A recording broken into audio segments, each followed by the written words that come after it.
Betting apps ఇప్పుడు వినిపిస్తున్నటువంటి పేరు. ఒకప్పుడు బెట్టింగ్ యాప్స్ అంటే తెలియని వాళ్ళకు కూడా ఇప్పుడు బెట్టింగ్ యాప్స్ వామ్మో ఇది వాడితే చాలా డేంజర్ అని చాలా అవేర్నెస్ వస్తుంది. అసలు బెట్టింగ్ యాప్స్ సర్వర్ ఎక్కడి నుంచి ఆపరేట్ చేస్తారు, ఎలా ఆపరేట్ చేస్తారు, ఇలాంటి విషయాల గురించి తెలుసుకుందాం. జర్మనీలో ఎన్నో సంవత్సరాలు ఉండి అక్కడ ఉన్నటువంటి బెట్టింగ్ యాప్స్ని దగ్గరుండి చూసినటువంటి వేణు వర్మ గారు ఉన్నారు. సార్ నమస్తే సార్. బెట్టింగ్ యాప్స్ ఇప్పుడు వినిపిస్తున్నటువంటి పేరు, అసలు ఈ బెట్టింగ్ యాప్ సర్వర్ ఎక్కడి నుంచి పనిచేస్తాయి, ఎలా పనిచేస్తాయి sir? Betting apps server maximum బయట కంట్రీలో ఉన్నాయి మేడం, ఎందుకంటే ఇండియాలో ఇల్లీగల్ కాబట్టి. నాకు తెలిసి ఆస్ట్రేలియాలో ఉన్నాయి, ఐర్లాండ్లో ఉన్నాయి, ఈస్టర్న్ యూరోప్ లాంటి కంట్రీలో బల్గేరియాలో ఉన్నాయి. అక్కడ గవర్నమెంట్ సపోర్ట్ కూడా ఆపరేట్ చేస్తాయి. అక్కడ యూరోప్లో అంటే ఒక 70-80 సంవత్సరాల నుంచి ఆఫ్లైన్ బెట్టింగ్, అంటే మన షాప్కి వెళ్ళి కూడా బెట్టింగ్ వేసే సదుపాయం ఉంది. కాబట్టి అక్కడ మన ఐపీఎల్ టీం ఎలా ఉందో అక్కడ ఫుట్బాల్ టీమ్స్ డైరెక్ట్గా బెట్టింగ్ యాప్స్ స్పాన్సర్ చేస్తాయి. ఇండియన్ టీం పేర్లు అయితే వాడకూడదు, కానీ I can use the names of football like AC Milan అని ఇటలీలో ద బిగ్గెస్ట్ టీమ్ ఉంది. Their sponsor is a betting app. Betting యాప్స్లో మనీ పెట్టినప్పుడు మొదట లాభాలు వస్తాయి, ఆ తర్వాత ఇంకా లాభాలు వస్తాయని చాలామంది డబ్బులు పెట్టి పోగొట్టుకునే వాళ్ళని అందే ముందే సర్వర్ని సెట్ చేస్తారా సార్? అంటే ఇంత టైం వరకు డబ్బులు వస్తాయి, ఆ తర్వాత డబ్బులు పోతాయని? అలానే లేదు మేడం. ఇప్పుడు స్పోర్ట్స్ బెట్టింగ్లో వాళ్ళకేం కంట్రోల్ ఉండదు. దాంట్లో 4-5 రకాల ఆఫరింగ్స్ ఉన్నాయి. స్పోర్ట్స్ బెట్టింగ్ అయితే ఒక అట్లీస్ట్ ఆడే వాళ్ళకి 10% ఛాన్స్ ఉంటుంది. అలాగే ఇప్పుడు కెసినో అనుకోండి, online casino, it will be setup like such a way that 99% సిస్టమే నెగ్గుతుంది, కంప్యూటర్. అలాగే వాళ్ళు ఆన్లైన్ పోకర్ ఉంది, దాంట్లో కూడా 99% సిస్టమే నెగ్గుతుంది. So I think at least sports బెట్టింగ్లో నెగ్గడానికి కొంచెం ఛాన్స్ ఉంది. మీరు చెప్పినట్లు వేరే కంట్రీలో బెట్టింగ్ యాప్స్ అనేది లీగల్, అక్కడ నుంచి ఆపరేట్ చేస్తున్నారు.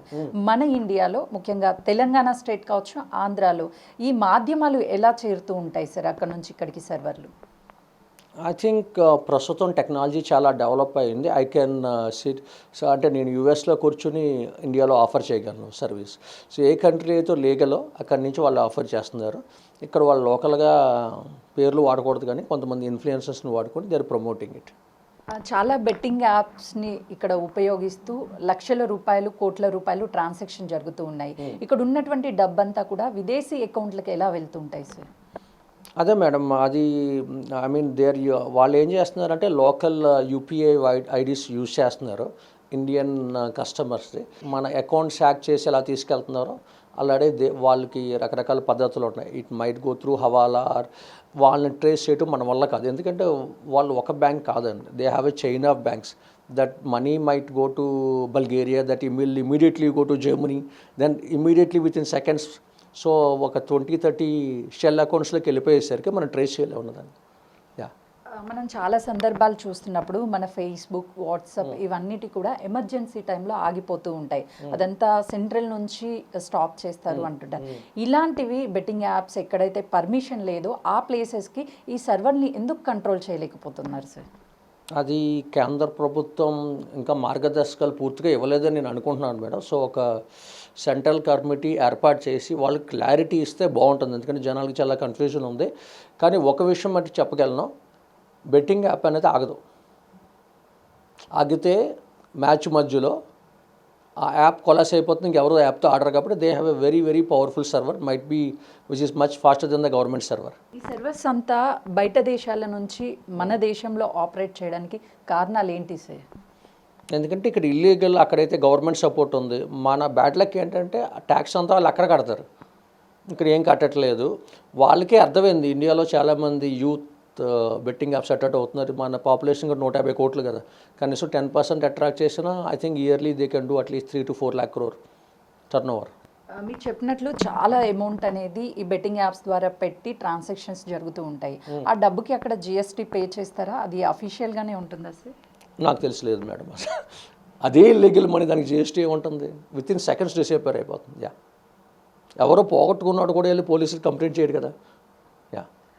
ఈ బెట్టింగ్ యాప్స్లో ఏ కేటగిరీస్ ఉంటాయి సార్? కొంతమంది లీగల్ అంటున్నారు, కొంతమంది ఇల్లీగల్ అంటున్నారు, మరి కొంతమంది స్కిల్కి సంబంధించినటువంటి గేమింగ్ అంటున్నారు. ఏంటి సార్ ఈ వేరియేషన్ ఏంటి? అక్కడ యూరోప్లో కూడా ఇలానే ఉంటుందా?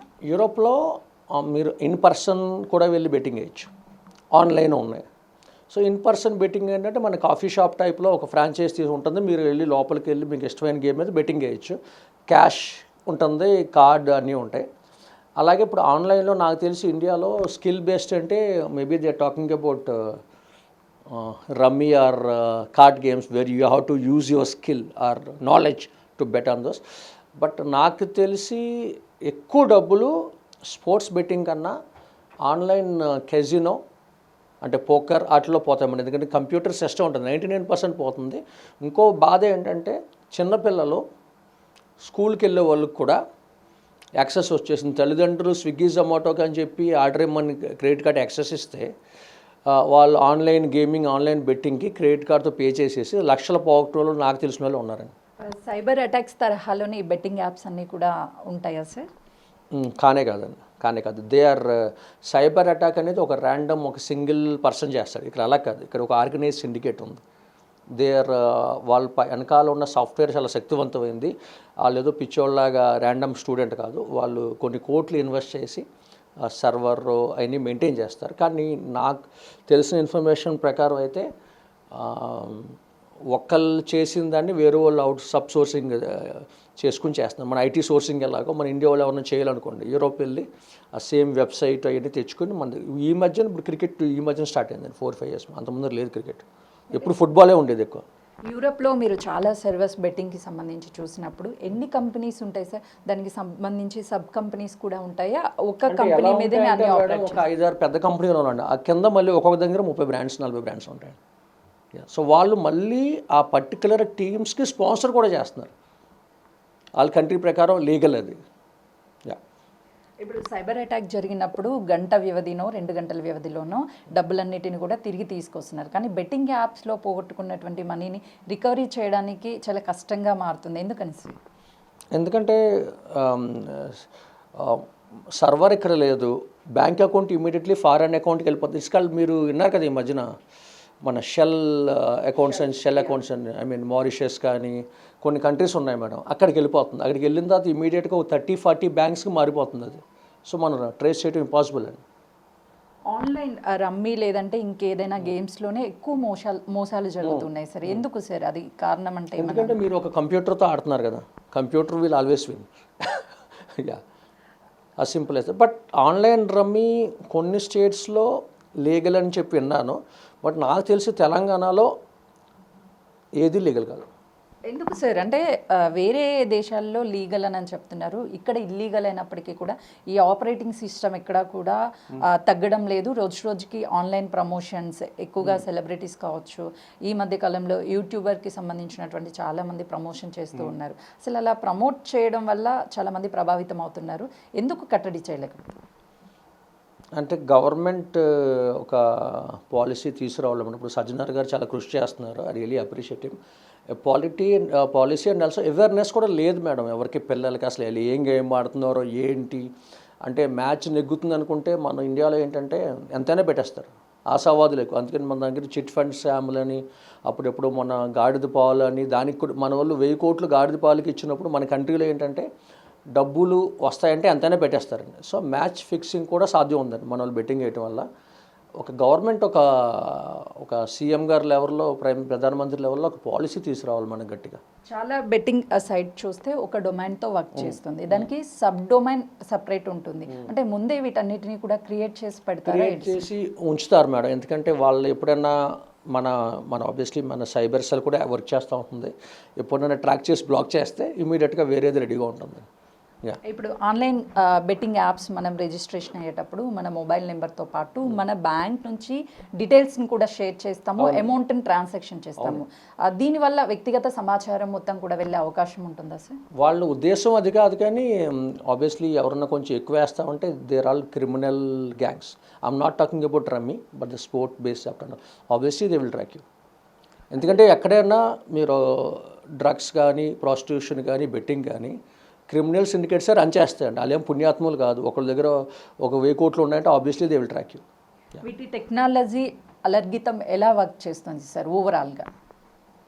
ఇప్పుడు మొత్తం అందరూ ఇప్పుడు ఆర్టిఫిషియల్ ఇంటెలిజెన్స్ అంటున్నారు కదా.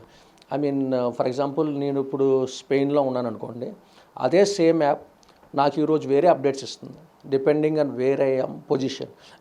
నా ఫోనే if I'm playing to Spain, ఇప్పుడు నేను స్పెయిన్ వెళ్ళాను అనుకోండి, నేను ఎయిర్పోర్ట్లో దిగ్గానే అదే యాప్లో నాకు వేరే అప్డేట్స్ వస్తాయి, లోకల్ స్పోర్ట్స్ అలాగే.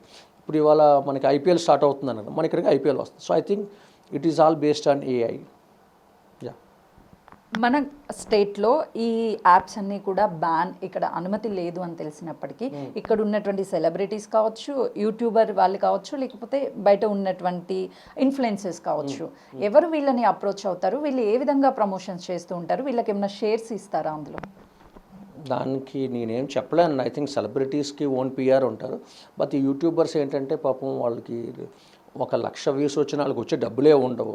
సో మామూలుగా ఎండోర్స్మెంట్స్ వాళ్ళు పెద్ద డబ్బులు రావు కాబట్టి ఏదో కక్కుర్తిపడి చేశారు పాపం. నాకు తెలిసి యూట్యూబర్స్కి, మన తెలుగు యూట్యూబర్స్కి ఇంటర్నేషనల్ బెట్టింగ్ సిండికేట్ మీద అంత నాలెడ్జ్ ఉన్న వాళ్ళు ఎవరో నాకు తెలిసి యూట్యూబర్స్ లేరు. వాళ్ళకి తెలియక పాపం ఏదో చిన్న చిన్న కక్కుర్తిపడి 1,00,000 2,00,000కి చేసిన వాళ్ళే అందరూ. వీళ్ళకి డబ్బులు ఎలా చెల్లిస్తారు సార్? అంటే బ్యాంక్ ట్రాన్సాక్షన్ ఏమన్నా జరుగుతుందా, లేదు అని అంటే డైరెక్ట్గా క్యాష్ రూపంలో ఏమన్నా చెల్లిస్తారు? అది ఇన్స్టాగ్రామ్ ఇన్ఫ్లుయెన్సర్స్కి ఎవరు పే చేస్తారో వాళ్ళని అడగాలి, నాకు తెలియదు. అసలు నేను ఇన్స్టాగ్రామ్ ఎక్కువ వాడినా. So I think Instagram influencers ఎలా పే చేస్తారని ఇండియాలో? I think people engage Instagram influencers and YouTube కదా. యా, అక్కడ ఉన్నటువంటి సర్వర్స్ చూసినప్పుడు చాలా మంది వర్క్ చేస్తూ ఉంటారు. అవునండి. ఇక్కడ మన పర్మిషన్ లేనటువంటి స్టేట్స్ మీద ఎందుకు ఫోకస్ చేసి ఇక్కడ ఆ గేమ్ని అనేది స్ప్రెడ్ చేస్తుంటారు సార్? భారతదేశ పాపులేషన్ 150 కోట్లు. దాంట్లో అంటే ఉద్యోగం సద్యోగం లేని బ్యాచ్ చాలా ఎక్కువ, 20% దాకా ఉన్నారు. వాళ్ళని టార్గెట్ చేస్తే they can earn lakhs of crores. Why not? Yeah, అంటే వాళ్ళకి నథింగ్ టు లూజ్ కదండి. They have a system there, they have a team to develop the software. వాళ్ళకి ఆల్రెడీ యూరోపియన్ క్లయింట్స్ ఉన్నారు, యూఎస్ క్లయింట్స్ ఉన్నారు. మనం ఒక రాయేసి చూసారు ఇండియా మీద. It is working out. నాకు తెలిసి ఇది ఈ మధ్యనే వచ్చినట్టుంది, 5-6 years నుంచి, అంత ముందర లేదు. యా, ఫైనల్లీ సార్, ఈ బెట్టింగ్ యాప్ అనేది ఓవరాల్గా ఎలా వర్క్ చేస్తుంది, ఇక్కడికి మన మీద ఎలా ప్రభావితం చూపుతుంది? చాలామంది సూసైడ్ చేసుకొని అప్పుల బారిన పడి చనిపోయినటువంటి వాళ్ళు ఎక్కువగా యంగ్స్టార్సే మనకు కనిపిస్తున్నారు, అందులోనూ ఎడ్యుకేటెడ్ పర్సన్స్ ఉన్నారు. ఏం చెప్తారు? అంటే in English it's called quick bucks. తొందరగా డబ్బులు సంపాదించాలని ఆశ. ఐ మీన్ ఇప్పుడు యూత్లో కూడా ఏమైందంటే వాళ్ళకి సర్టిఫికెటే కావాలి, చదువు నేర్చుకోవాలని లేదు. సో ఐ థింక్ పేరెంట్స్ కూడా స్ట్రిక్ట్ కంట్రోల్ ఉంచాలి. మన పేరెంట్స్ కూడా అబ్బాయిలు అమ్మాయిలు ఫోన్ చెక్ చేయాలి. అలాగే గవర్నమెంట్ కూడా మార్గదర్శకం రిలీజ్ చేయాలి. అంటే అడిక్షన్ అనేది ఇప్పుడు ఆల్కహాల్ కానీ ఏదైతే చెడో దానికి యూత్ ఎక్కువ అట్రాక్ట్ అవుతారు మేడం. ఫైనల్లీ ఏం చెప్తారు సార్? మన గవర్నమెంట్కి కావచ్చు, లేకపోతే సెంట్రల్కి కావచ్చు, ఈ బెట్టింగ్ యాప్స్ అనేది నిషేధితమైనప్పటికీ ఈ స్టేట్లో ఎక్కువ మంది ప్రమోషన్ చేయడం కానీ, లేకపోతే వాళ్ళ ప్రాణాలు పోవడానికి పరోక్షంగా కూడా చాలామంది కారణం అవుతున్నారు. ఈ బెట్టింగ్ యాప్స్ని సమర్థిస్తారా, లేదు అంటే బెట్టింగ్ యాప్స్ అనేది ఇల్లీగల్ అని చెప్తారా? బెట్టింగ్ యాప్స్ నా దృష్టిలో ఇల్లీగల్. రేవంత్ రెడ్డి గారు చాలా సమర్థవంతమైన ముఖ్యమంత్రి. ఆయన ఒక నిర్ణయం తీసుకుని ఒక పాలసీ తీసుకొచ్చి స్ట్రిక్ట్గా సెలబ్రిటీస్ని కూర్చోబెట్టి, ఎందుకంటే నార్మల్గా చెప్తే ఎవరు వినరండి ఈ రోజుల్లో. ఒక పెద్ద హీరోని కూర్చోబెట్టి ఇది తప్పు అని మన ఐ థింక్ డ్రగ్స్ గురించి ముఖ్యమంత్రిగా ఎలా చేస్తున్నారు, బెట్టింగ్ యాడ్స్ గురించి కూడా 2 రాష్ట్రాల తెలుగు ముఖ్యమంత్రులు చేయవలసిన అవకాశం. ఎందుకంటే యూత్ అనేది ఒకప్పుడు నాకు 2,000 శాలరీ వచ్చేదండి. ఇప్పుడు జనాలకి ఏంటంటే 50,000 1,00,000 ఊరికనే వస్తున్నాయి, డబ్బులు ఏం చేసుకోవాలో తెలియట్లేదు. సో ఐ థింక్ ఇద్దరు, చంద్రబాబు నాయుడు గారు రేవంత్ రెడ్డి గారు ఇద్దరు కూర్చుని ఒక మార్గదర్శకం రిలీజ్ చేసి దీనివల్ల ఇవి ఉంటాయి, నేను అరెస్ట్ కూడా చేస్తారు నువ్వు ఆడితే, అంటే ఓన్లీ ఇన్ఫ్లుయెన్సర్స్ని కాకూడదు, ఆడే వాళ్ళని కూడా అరెస్ట్ చేస్తాను, స్ట్రిక్ట్ రూల్స్. ఇప్పుడు ఇన్ఫ్లుయెన్సర్స్ ఉన్నారు కదా, వీళ్ళందరికీ బెయిల్స్ వచ్చేస్తున్నాయి. అలా కాకుండా స్ట్రిక్ట్ రూల్, నాన్ బెయిలబుల్ పెట్టి ఆడే వాళ్ళని కూడా అరెస్ట్ చేస్తాను, స్ట్రిక్ట్ రూల్స్ ఇంప్లిమెంట్ చేస్తే అప్పుడు తగ్గుతారు మేడం. సార్, మీరు అన్నట్లు ఎవరైతే ఆడేటువంటి వాళ్ళు ఉన్నారో వాళ్ళ మీద స్ట్రిక్ట్గా అంటే అరెస్ట్ చేయడం కావచ్చు, లేకపోతే వాళ్ళ వార్నింగ్స్ కావచ్చు, వీళ్ళని ఓకే. అసలు బెట్టింగ్ యాప్స్ని నిర్వహిస్తున్నటువంటి వాళ్ళని ఎలాంటి చర్యలు తీసుకోవాలి? బెట్టింగ్ యాప్స్ నిర్వహించేవాళ్ళు ఎవరితో మనకు దొరకరు మేడం, వాళ్ళు వేరే కంట్రీస్లో వాళ్ళు దొరకరండి. అంటే మన గవర్నమెంటే ఆపేస్తే వాళ్ళు వచ్చి ఏం చేయలేరు కదండి. గవర్నమెంట్ స్ట్రిక్ట్గా ఉంటే వాళ్ళు ఏం చేయలేరు కదా, గవర్నమెంట్ చేతుల్లో ఉంది. ఫర్ ఎగ్జాంపుల్ ఇప్పుడు వాట్సాప్ ఉంది, వాట్సాప్ ఆపగలిగినప్పుడు వాట్సాప్ ఆపగలరని మీకు తెలుసు కదా, సెంట్రల్ గవర్నమెంట్ తెలుసుకుంటే ఐ థింక్ టిక్టాక్ ఉంది. టిక్టాక్ ఇండియాలో లక్షల మంది, కోట్ల మంది వాడారు. గవర్నమెంట్ ఎందుకు ఆపింది? చైనీస్ అని ఆపింది కదా. అలా ఎందుకు గవర్నమెంట్ బెట్టింగ్ యాప్లను ఆపకూడదు? ఒకవేళ ఆపట్లేదంటే కనీసం రూల్స్ అన్న ప్రకటించండి. ఇలా రమ్మీ లీగల్, స్పోర్ట్స్ వద్దు, అలా రూల్స్ ప్రకటించి ఒక పెద్ద హీరో ద్వారా బాలీవుడ్లో టాలీవుడ్లో ప్రచారం చేసి క్లియర్ కట్ ఇస్తే బెటర్ మేడం. గవర్నమెంట్ తెలుసుకుంటే ఏమైనా చేయగలదు. అయితే బెట్టింగ్ యాప్స్ని ప్రమోట్ చేస్తున్నటువంటి వాళ్ళకి ఫస్ట్ బెట్టింగ్ యాప్స్ అనేది లీగల్ ఇల్లీగల్ అని చెప్తున్నప్పటికీ ఇల్లీగల్ ఉన్నటువంటి బెట్టింగ్ యాప్స్ని ప్రమోట్ చేస్తున్నారు చాలామంది తెలియక. ప్రభుత్వాలు ఇప్పటికే టిక్ టాక్ ఇలాంటివి బ్యాన్ చేశారు అదర్ కంట్రీస్కి సంబంధించి, వాటి వల్ల కలిగే నష్టాలను అంచనా వేసి, అలాగే బెట్టింగ్ యాప్స్ వల్ల కలుగుతున్నటువంటి నష్టాలను అంచనా వేసి పూర్తి స్థాయిలో కట్టడి చేస్తే ఇలాంటి యాప్స్ అనేది ఎవరు కూడా వాడడానికి ఉండదు. వాడినటువంటి వాళ్ళ మీద స్ట్రిక్ట్గా, ప్రమోషన్ చేసినటువంటి వాళ్ళ మీద స్ట్రిక్ట్గా యాక్షన్ తీసుకుంటే వీటన్నిటికి కూడా చెక్ పెట్టే అవకాశం ఉంది అని చెప్తున్నారు వర్మ. కెమెరామెన్ పరశురామ్తో Sujatha, Hyderabad. For more videos like this, subscribe Big TV channel.